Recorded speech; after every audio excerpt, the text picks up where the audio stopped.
Voices. I'm okay. I will continue. I am Louis Kiyoshi Kalani Kaneshiro. I'm a Kanaka Maoli native Hawaiian, currently living on Wekma Ohlone land in Silicon Valley. I'm he, him pronouns.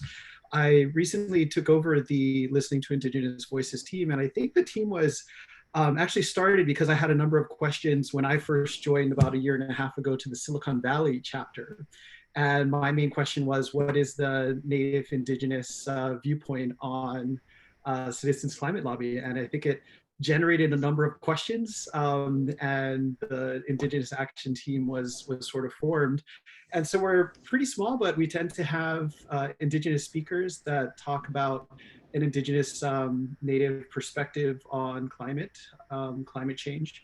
And I think the overarching idea that comes out of our group a lot is that this is not something that happens in 5, 10, or 20 years. It's affecting us, especially in Native, in Pacific Island communities now. And that's, I think, enough for me. If I can hand it back to you. Yeah, thank you so much, Louis. Appreciate it. All right, so we'll go ahead and get started.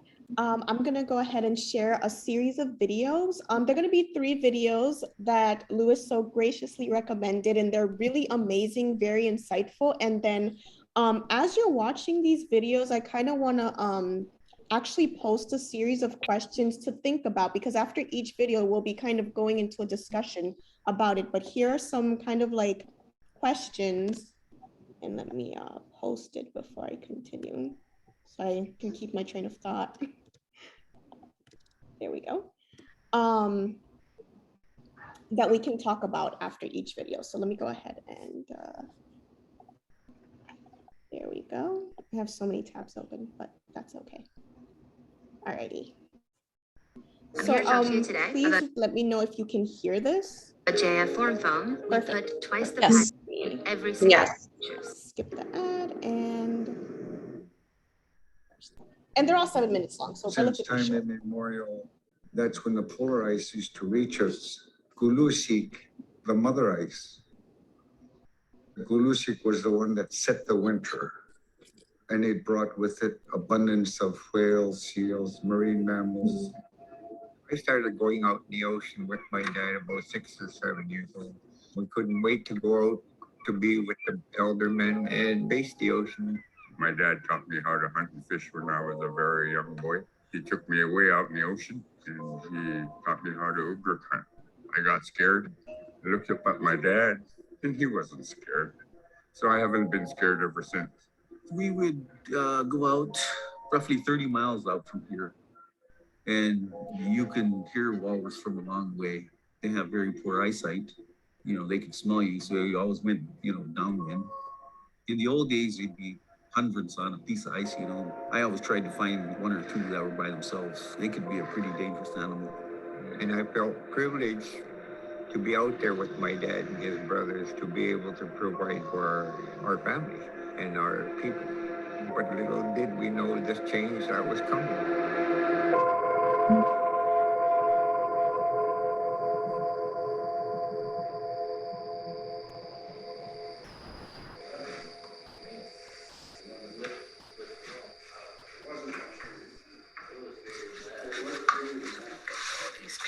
My life cycle basically begins in January. So in January, we have musk ox. We also have moose. Then that time of year, the crabbing in the ocean starts. I have fish eggs, musk ox, walrus. April and May, I'm bear hunting. End of May, the ducks come. Beginning of June, the trout start running in the river, and we'll cut 100 trout to put in sea oil. End of June, the salmon show up. Cranberries, berries. In August, we'll do 100 to 200 silvers in the smokehouse. Salmon berries, like bar. For 9 whole months, 9 whole solid months, the whole of the Bering Sea would be completely locked up. Now we're down to 3. The ice is coming later and leaving earlier. We probably won't have freeze up maybe till January, but it's still too unsafe to go out on the ice. The biggest thing I've seen out of this climate change is we have an east wind. East wind is always a warm wind, 30 above, 20 above. East wind brings warm weather. We need that 20, 30 below to create the foundation for us to operate on the platform. In the Bering Sea region, sea ice is an extension of the land. It provides a platform for whaling, for travel. It enables them to hunt and to access food in the ocean that would be much more difficult to access otherwise. This is the tom cod fishing that happens, but as you can see, there's plenty. Beluga, ogre hunting, one of our elders butchering a caribou.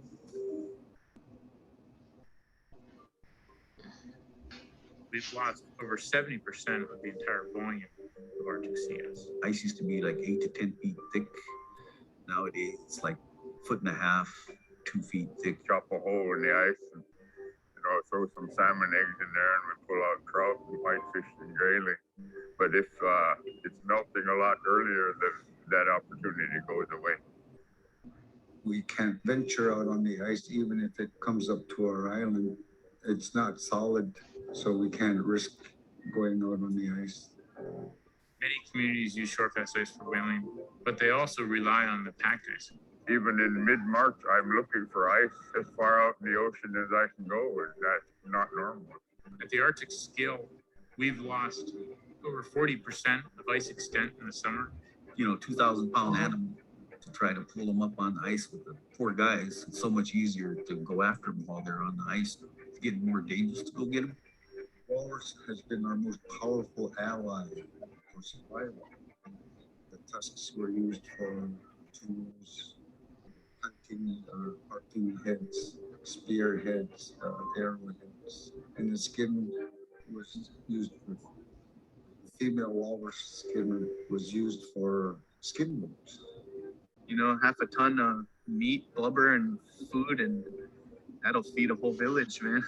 Our food resource has always been within close proximity to our villages, so that we didn't have to spend a lot of money to go fill our freezers. What's going to be on the breakfast table tomorrow?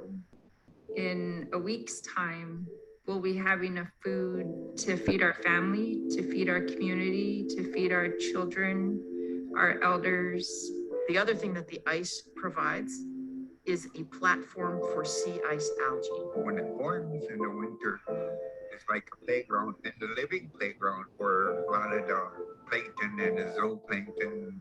The krill eat the algae, the fish eat the krill, the seals eat the krill, the murres eat the fish. Without the ice, we're losing all that. And we're starting to see a lot of shorebirds and even some sea mammals start. Just this summer, I counted 20 young baby ogres from the spring that had starved to death. Our garden is dying. One thing about the native population is they adapt very well. If the salmon go away, they replace that with something else. And if the ducks aren't coming, they'll find something else. Instead of waiting till May to go hunting, I'm hunting in April and March. I think we're facing a different kind of change that we haven't really seen before. I think, if the crabs go, or if the blue whales go and we don't see them, if the seals don't come back here, how do we adapt? I don't know that we can. My ancestors say that we've been on that island for over 10,000 years. What is very powerfully painful to me is that as we're losing our age-old way of life, literally melting away, our identity is being lost. But we're still here. We're still who we are.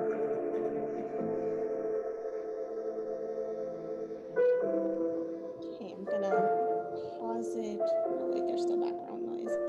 Okay, there we go. So yeah, that was one of the first videos, and apologies. So the first one was actually called Disappearing Ice is Threatening Native Alaskans' Way of Life. So that's the name of the first video. So, oh yeah, sorry, Debbie, I missed your your comment in the chat. So I can do that for the next two videos, closed captioning. So does anybody want to start on some of the questions that or thoughts that they had on the video?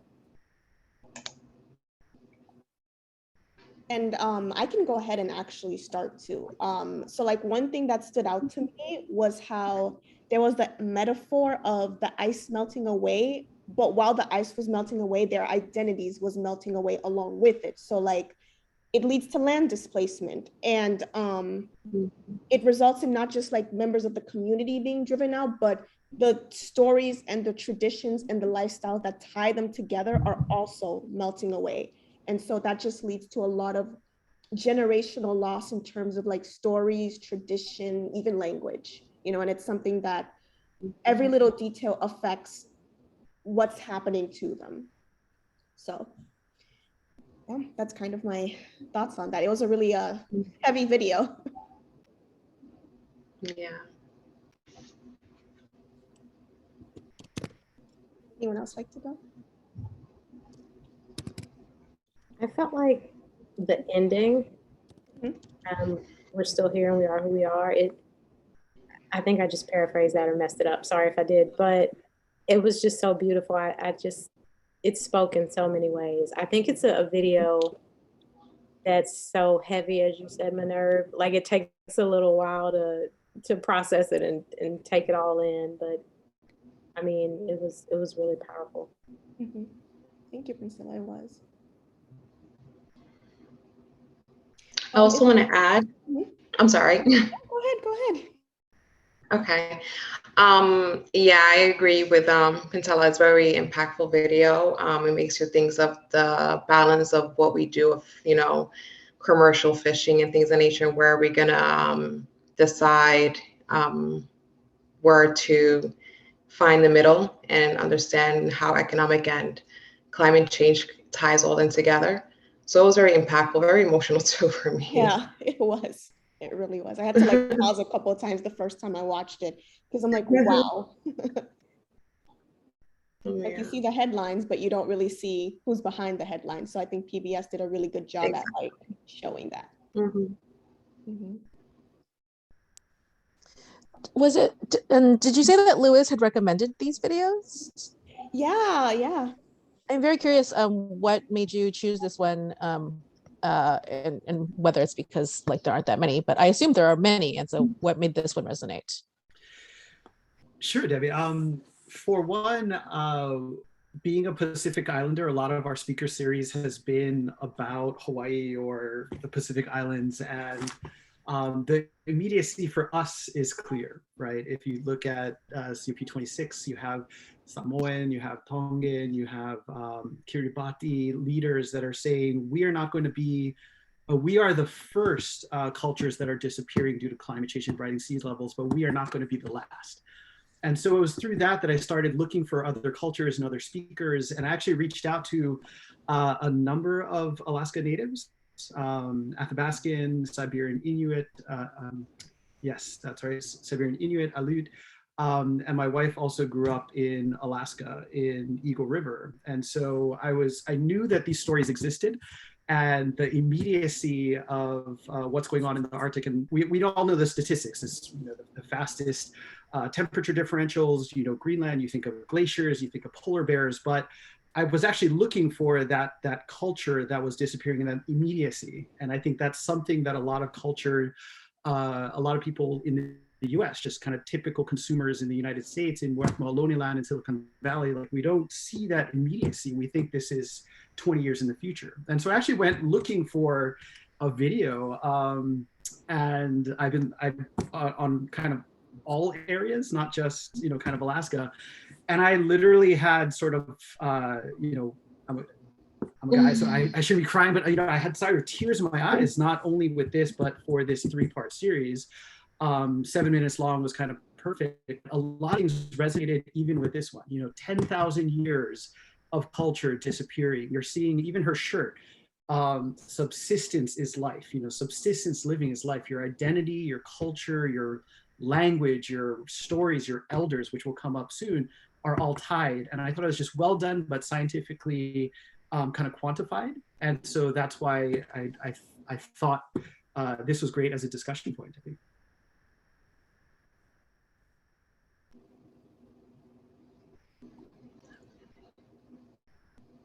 Really good.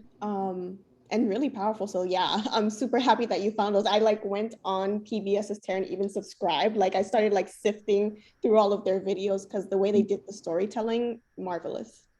So I agree.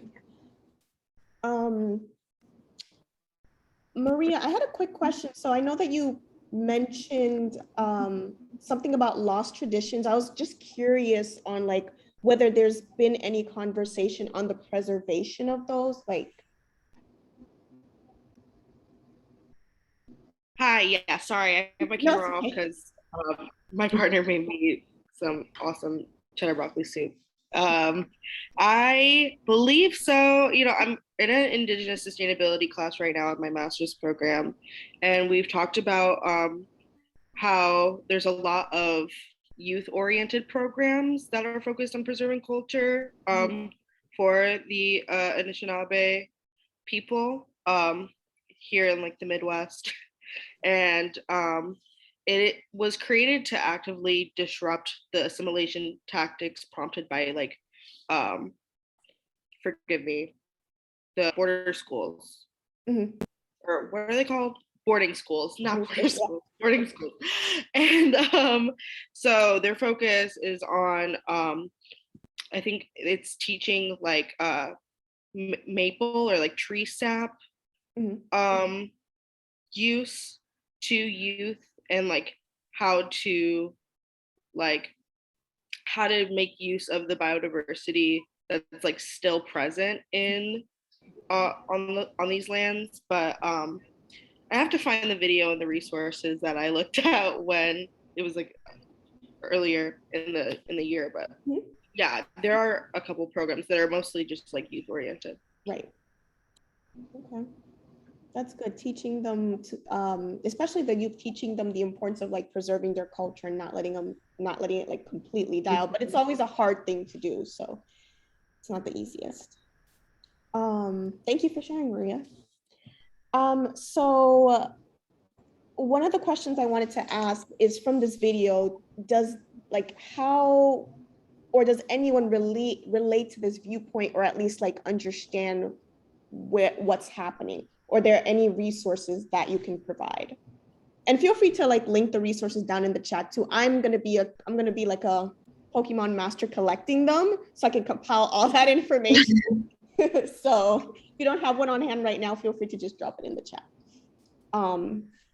But another question I wanted to ask is there something within your own environment that you see that's similar to the video that we just watched?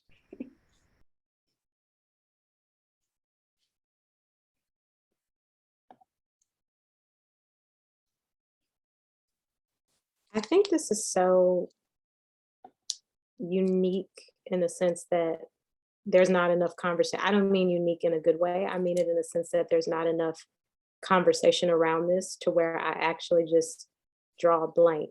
Like there's nothing like this in my immediate surroundings or network.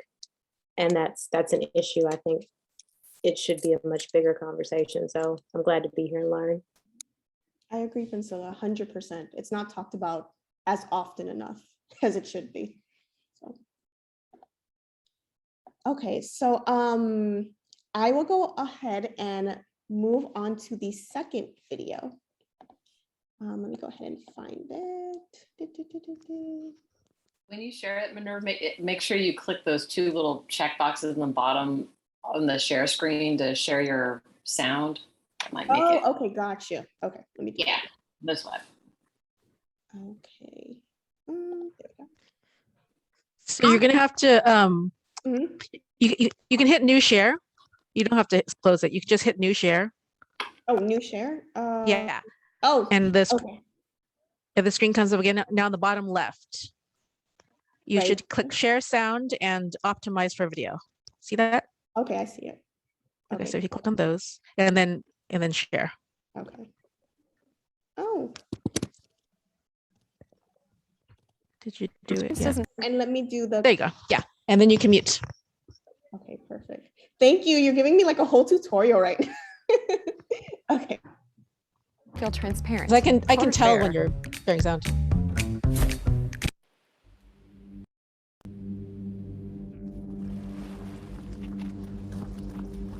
Our ancestors, as Inupiaq people, they had to adapt and overcome every single day. If the ice isn't coming in the way it usually does, we got to figure out a way to go and still maintain our subsistence lifestyle.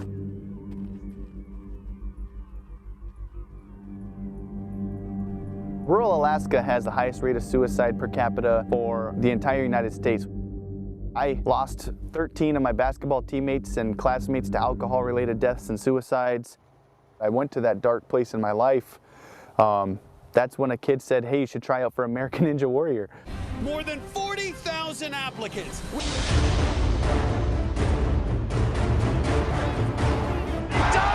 So I built a ninja course.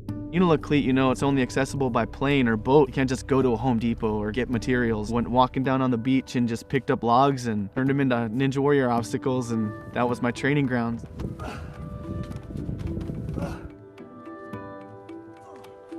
Relocate is a community that sits where the Relocate River comes down and feeds into the Bering Sea. Much like other communities, Relocate relies on shorefast ice to protect it from storms throughout the winter. And that ice kind of comes right up against the beach and it creates this barrier between us and weather. When that shorefast ice is gone, that protective barrier is gone, it presents an immense challenge as that coastline is eroded. Back in September, we had a big storm, basically flooded my entire course and tore apart like half of my obstacles. And I was hopeless, you know, there was nothing I could do against the weather. But more importantly, we were wondering if we were gonna have to evacuate town. We were worried if we were safe or not. The ice season in the Bering Sea region has shifted from November to June to January to late April. By February, we'd have maybe 4 or 5 feet, 6 feet of ice by springtime. I used to help our aunties and grandmothers when they went ice fishing. If you're small, younger, 12 years old, you have to get inside that hole. Sometimes it's so deep I can't even reach the bottom of my dook. And you keep chipping, but you can't pull the slush out. When you get near the bottom, a water will rush up. If you're not careful, you'll get all wet. Now we're lucky if we get 6 inches, 12 inches a year. You know, in my lifetime, I've seen the amount of ice almost diminish. As you lose protective shorefast ice along the coast, communities are exposed to a rough ocean for much longer periods throughout the year. You get a 20-mile-an-hour wind, those waves get pretty big, and they start eating away at the land that we live on. Well, Relocate a village of 750 people. There's a river on one side and then the ocean on the other side. When you have storm surge, it's not only a rising sea, but a rising river as well. We're lucky that we do have a dike made up of rock. However, that rock settles with wave action. The wave action becomes larger and just more water with full force hitting the beach. When this high water comes, it a lot of times can go over even the airport runway, and it brings in wood, it brings in rock. Well, we kind of become like an island.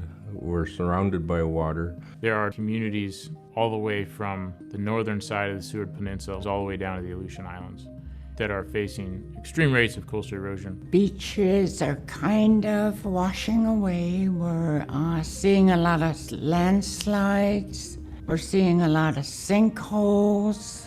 Back when I grew up as a little boy, and we'd travel the ocean ice to Shaktoolik, about 44 miles, and we no longer can do that. We're having to travel on an inland trail, and a lot of times it's not enough snow or consistent rain melting the snow. Our springs are thawing out earlier. The foundation of the frozen river is not as solid as it has been in the past. Last fall, my wife's uncle raced down to get some tomcats, got a few tomcats, coming back, fell through the ice and drowned.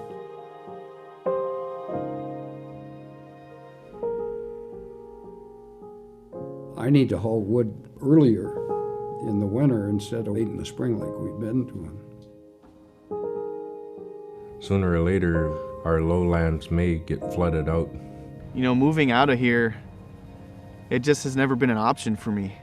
The only options are relocating, and some people are doing that along the hillside. The community of Unalakleet decided to set up an allotment for young people that, you know, wanted to have their own place to live. They wanted their own piece of land and their own home. Get up in the higher areas for safety. I want to, you know, eventually have my own kids, and, you know, I just wanted to have my own place and just, you know, my kids to grow up and say, my dad built this house with his bare hands. Change is tough for a lot of elders, like this is their home, this is where they grew up. It took me 25 years to pay off a 3-bedroom home, and I can't afford to even consider moving my home. Born in Alaska, raised in Unalakleet. It's heaven on earth if you live here for long enough. Once I started doing American Ninja Warrior, the entire community just fully supported me.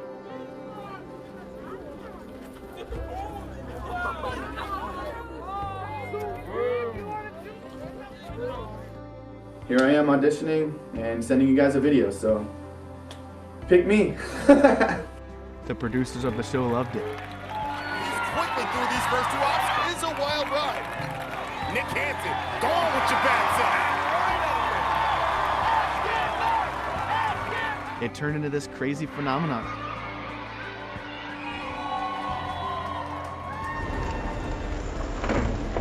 So now it's just a matter of starting from scratch. It's an opportunity to start something fresh and start something new, and it's going to be amazing.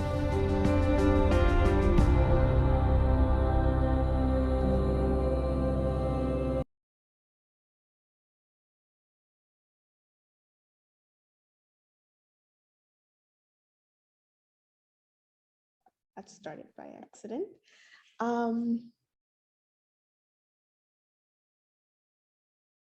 That one got me. Yeah. Does anyone want to share how they feel about the video or what they thought? It's just emotional. Yeah. I love the American Ninja part. I didn't I didn't even know what that was. And I went to search it up. I'm like, that's really cool. I can never do that, but that's still cool. I would say that one of the things that I'm learning more and more about is what a climate refugee is. It's something that I feel like it's a relatively new term, but it's something that I'm learning more and more about. And it's just a lot to take in because, again, it kind of links back to the first video where they're moving away from their home, but they're also moving away from their traditions and their lives in general. But it also leads to the climate refugee crisis where they have to learn to adapt to new situations and new places. And it's not always the easiest, especially where one of them had mentioned that it took 25 years to pay off the house. And now there's a potential where the surrounding area is getting so bad, he has to move. That did stand out to me a lot.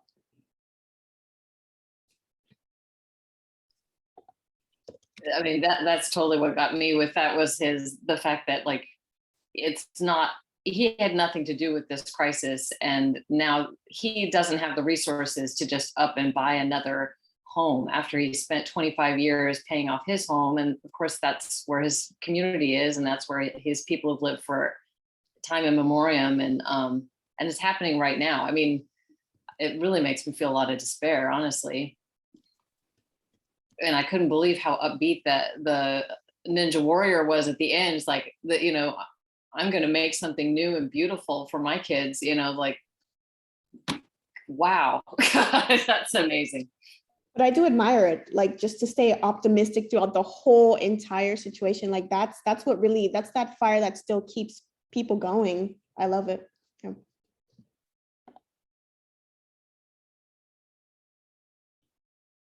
Would anyone else like to go? Thoughts on the video? What stood out the most to them? Something similar in your community?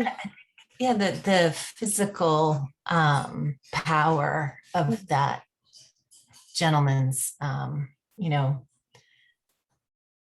mean, I was an action contemporary dancer, so I really relate to the response of sort of tragedy to that kind of response that's just so so very powerful, and it just really is emotional for me. But I think it's a positive kind of transformational, like it's a demonstration of potential transformation. Mhm. So yeah. Thank you for sharing, Hope. Thanks for doing this. I think this is a really lovely combination. Yeah, this is a really great chat. That I think that, I feel like more of these videos should be pushed out, because like I said, we see the articles, but we don't see the people behind them. And I think I resonate more with the people behind them instead of just saying the ice is melting. Yeah, I know. But like, who is it affecting? Who are the faces? And unfortunately, it is affecting people, but just knowing their stories just adds a whole another level of that connection / humanity. So I talk about that when I'm invite people to write to their congressperson, especially if I'm tabling on the street. You can say the ice is melting, or you can say, I heard a story of this person who XYZ, XYZ, XYZ. And once you bring it down to the person level, it becomes a lot more visceral. So I always tell them, think of how climate change affects you, someone you love, a hobby you enjoy, or a business you patronize, and tell that story. Mm-hmm. Even yesterday, we were practicing for lobby meetings, and the fellow talked about how people are going north because they're in Florida, it's too hot, and we're like, well, bring it down to the individual level. And so he kind of tried again, and then afterwards in passing, it's like, yeah, sometimes I just tell my wife we're moving, we can't stand. I'm like, tell that in exactly the tone you just said. That's so powerful that it's real. Yeah, it is. And it's funny, you mentioned Florida, because now they're actually implementing an official heat season, just like hurricane season, because the temperatures are getting so bad. So it's been a hot one. I think if I may just to add in kind of with the culture component and personal experiences is what's shocking is they mentioned 750 people, right? Relocate is quite small. When you think of 750 people, you might say they can move. They can move to Anchorage, they can move somewhere, but you realize this is a culture, this is a people that have been there for 10,000 years. And it's that connection that I think Pacific Islanders have. And Maria, I think you posted this in the chat where you see this in Louisiana. In our group, we saw this in Miami, and it's combined with the fact that climate refugees will be the poor, right? The people that can't simply up and move and buy out their neighbors, or move north, or move where there's water, move where there's a livable condition. And so not only is the culture potentially disappearing, the way islands are disappearing, the way the ice is disappearing, but it becomes this harbinger of things to come. And then you start talking about Bangladesh, you start talking about massive climate migration and climate refugees, and you realize this is happening now. And if we keep saying, well, this is just a small people, it's one of those things that I keep having to look at these stories and say, this is an entire culture. It's an entire people, entire language. And you can just fast forward and realize the elders may never leave and their language will die out. And as optimistic, I think, as the American Ninja Warriors, it was so sad that he starts with a major problem in Alaska, which is suicide, right? And it's just kind of overwhelmingly, kind of sad. But I just wanted to link that back to an entire people, an entire culture that's tied to the land, perhaps that can't move, right? And that, I think, is really powerful. Yeah, I just wanted to add on to what Louis was saying. I think that's a point in which the Native diaspora and the Black diaspora intersect in our relationships to the land because of allotment and the laws that sanctioned us to kind of carceral realities. And so we had to learn to adapt and make the most out of our land and like our geographies that we were kind of placed in. And so we have this more like spiritual relationship to the land that we are on. And then it's not just a matter of having like a lack of resources that would enable us to move. I think that's something that like the climate adaptation argument misses, because they just assume like, oh, you just don't have the access to the transportation or access to the money or access to the, community in order to like leave where you are to get to a better place where you can adapt easier. It's not just that, because like, how are they going to sell their house in order to move? Like, why would they want to? There's a whole element of guilt associated with selling a piece of land to someone that they know is going to suffer on that land. And then on top of that, it's like, yes, not having the resources, but also just loving the land that you're on and having an actual relationship with it. So yeah. Thank you for sharing, Louis and Maria. That last part you said, like having that land and an actual relationship with it, it's more than just home to them. It's something that's just like they're connected with in a way that, a lot of people won't understand. It's not just like we can just up and leave. Generations of family, and I wanted to get spiritual, but like their spirits are there and that's where they stay. So would anyone else like to add?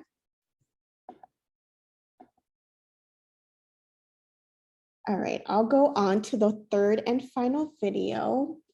Debbie, let's hope I do this right. Give me 1 second. I am the worst. You're fine. You are far from the worst. But okay, so this one's called, the last one's called Alaskan Native Elders Tell Their Climate Change Story. Okay. People with and then I suggest you minimize all of us on the side. Okay. Oh, give me 1 second. There's like so many. Okay, there we go. Let me do that. All right. Yeah, there you go. Perfect. Yes, I got that right. Okay. Let me make sure this is on. Okay. It is. I can see your. Yay. And then closed caption. Perfect. ADHD save Yeah. 10 You're the hours best. studying with this Chrome extension. Okay. But no, by all means.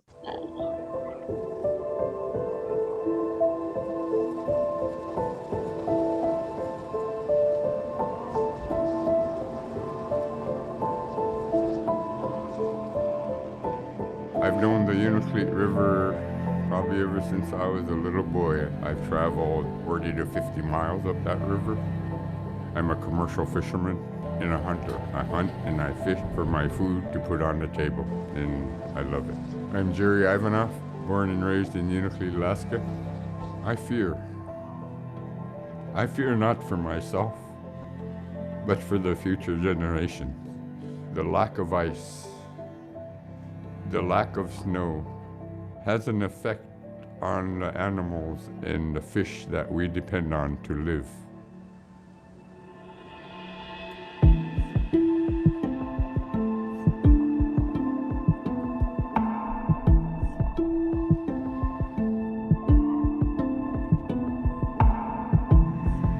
The Arctic Report Card workshop here in Nome, Alaska has been an opportunity for Indigenous people who are along the Bering Sea coast to share their experiences about the impacts of climate change for our future generations. The Arctic Report Card is an annually produced peer-reviewed report on the state of the Arctic.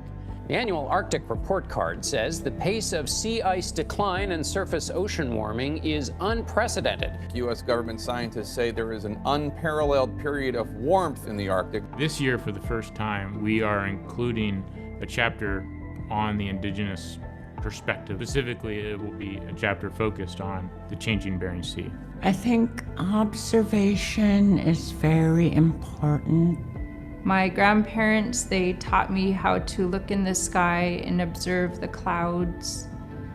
And they used to call me their weather person. My father was very aware of the environment and the weather conditions, the ice conditions. So he spent a lot of time talking to me about what to look for and what to watch out for. Scientists will come in, spend a year or two in the Arctic, and then gather a whole bunch of information and then go back. The big advantages that Indigenous people have is that they're there the whole time. And they've seen significant changes that should have been documented starting 20 or 30 years ago. For many years, the formula has been to invite one or two Indigenous experts into a room full of scientists to hear what they have to say. At this workshop here in Nome, we are trying to shift that balance in a major way where essentially I'm the only scientist in the room. And we are good stewards. We never depleted any stocks. We kept our land and our waters clean. When I was growing up, the Bering Sea would be completely locked up. And now what ice we get is, we call it sikule. That's the young ice that's formed from the bottom of the ocean as slush. It floats up. Now it's thin. It's easy to break up.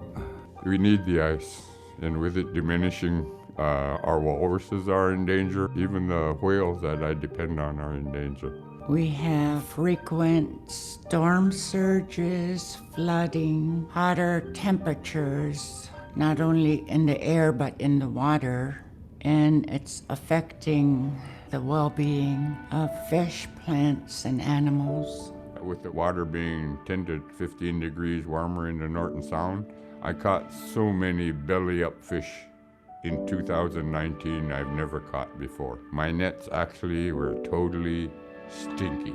The biggest change I see recently is the lack of the seabirds, the migratory birds. As a child, we had more subsistence foods. We didn't have a lot of money, but we had a lot of food, which makes up for everything. We were rich with our foods. Today, I worry about that food disappearing. We're having to adapt to change our ways of hunting. It's a whole different world that we're going to have to learn to deal with. They're seeing now what many of us are starting to see or will be seeing soon, and the longer we ignore these kinds of stories and these kinds of examples of what's in store for us, the worse things are going to be. It is critically important for Indigenous experts from Alaska, like Jerry and Melissa, to come to major scientific meetings, like the American Geophysical Union in San Francisco, to share their observations about the warming Arctic. 10 years ago, our sea ice was about 20 miles outside of our communities, and now it's at minimum 50 miles out. It's just up to us to continue to adapt and not just stay stagnant. I feel very positive that our voices are finally being heard.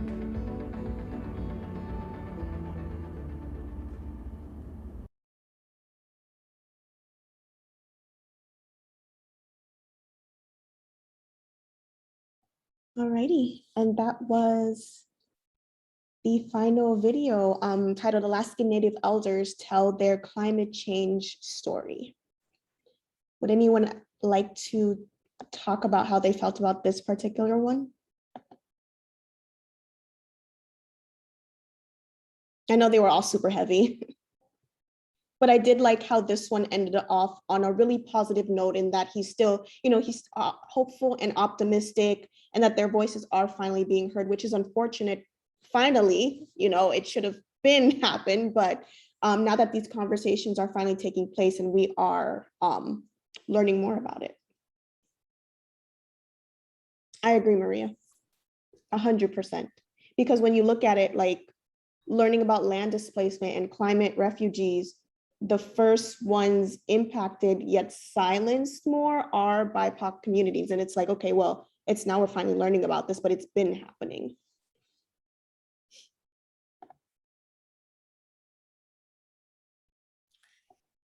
Yeah, I often in some of the artwork that I've done, recently, I guess I haven't been able to do that much of it recently, but was really the core thesis was to make people confront exactly what these are, what's happening to me right now, which is just the really deep, sad reality, which is just so necessary to face, right? Like, so, and that's the beauty of culture, right? It does that for us. And just kind of reminding me of how important it is. I mean, I am spending most of my time as an organizer, which is not art, right? But it's just really important to remember, and painful, but it's so important to experience, right? I agree. Thank you, Hope.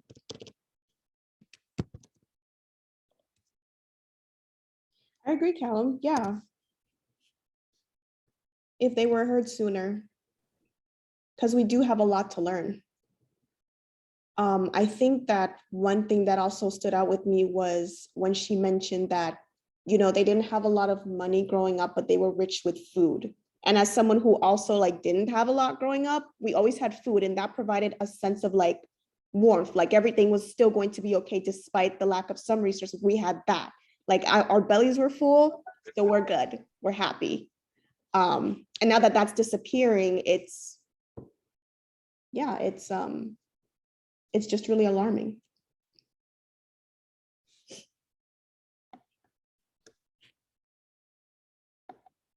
Would anyone else like to share?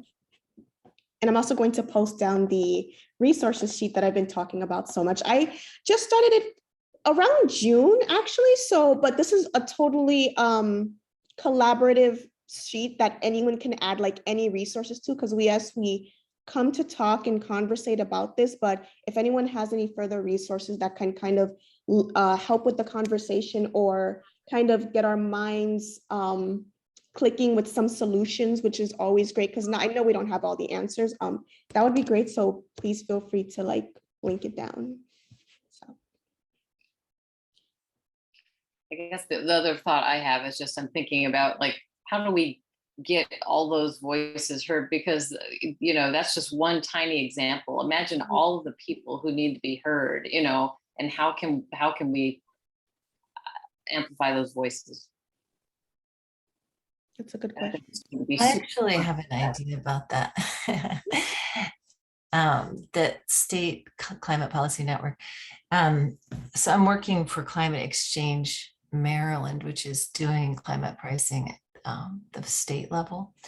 But the Climate Policy Network is Climate Exchange is another kind of research team type of thing, but they've created a dashboard that has all the legislation in all the states. But I think that it could also have this other deeper component of real stories. And I've been sort of envisioning this for a while, that, people who are dealing with the effects of climate migration or natural disaster right at their footsteps, or in their surroundings, could come to this space and kind of collectively show this massive political will for change. So just that I would share that. Maybe we'll see that in a year or something. Thank you for sharing, Hope. Yeah.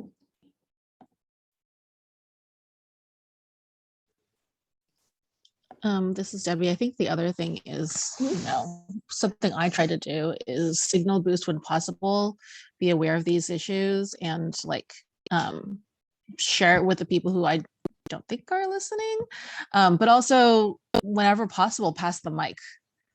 This happens at my work sometimes, which is sometimes, we're all talking, and then we see that there's a line of Zoom hands, and someone's like, no, I actually I would like to pass the mic on to, someone further down the line who may be a marginalized member.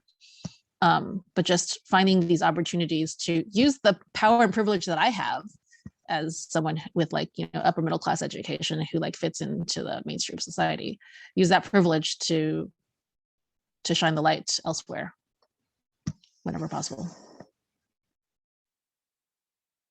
I like that term you use, pass the mic. Yeah.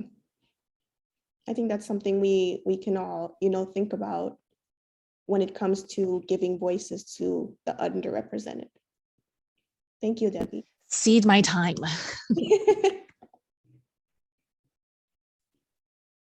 I don't want to put anyone on the spot, but Louis, I'd love to hear your thoughts on how we could be better about that.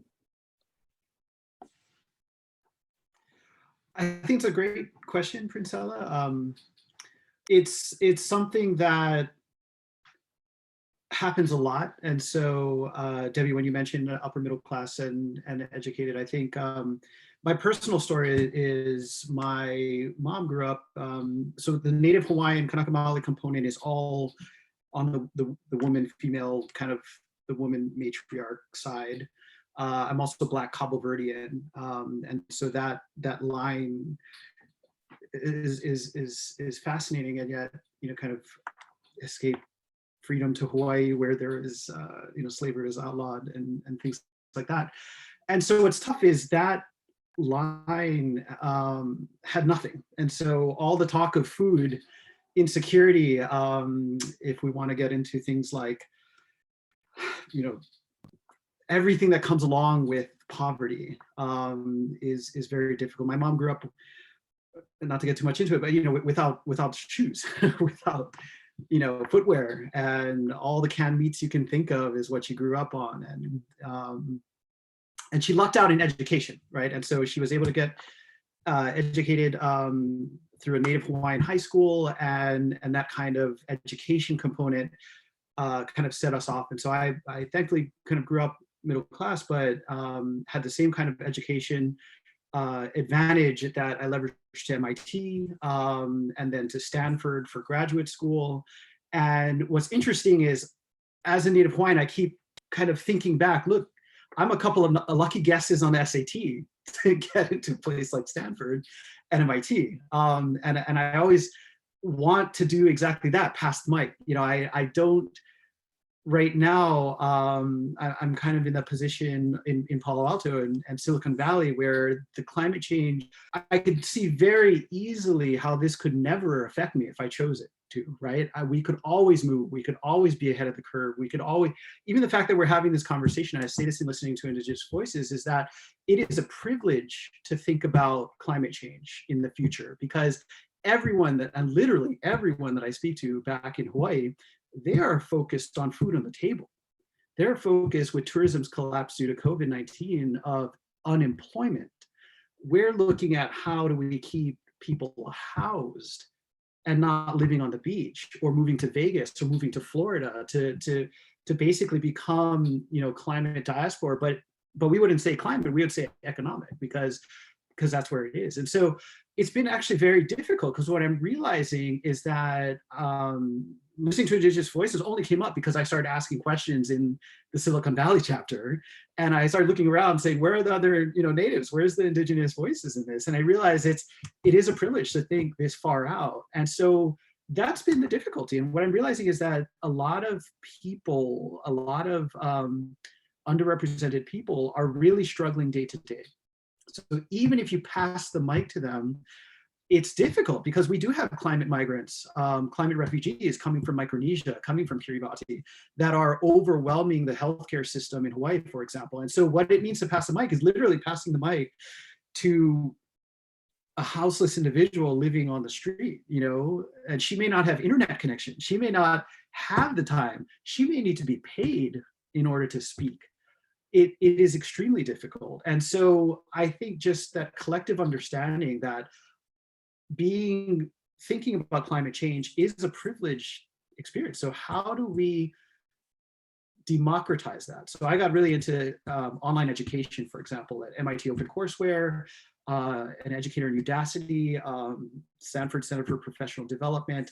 I love this idea of education not being a walled garden, and instead being open. So a better question may be, how do we kind of make it possible to include voices that don't have the privilege to think of this. They may not even look at their situation as climate per se. It may be economic, right? It may be that all the jobs get outsourced because it's cheaper to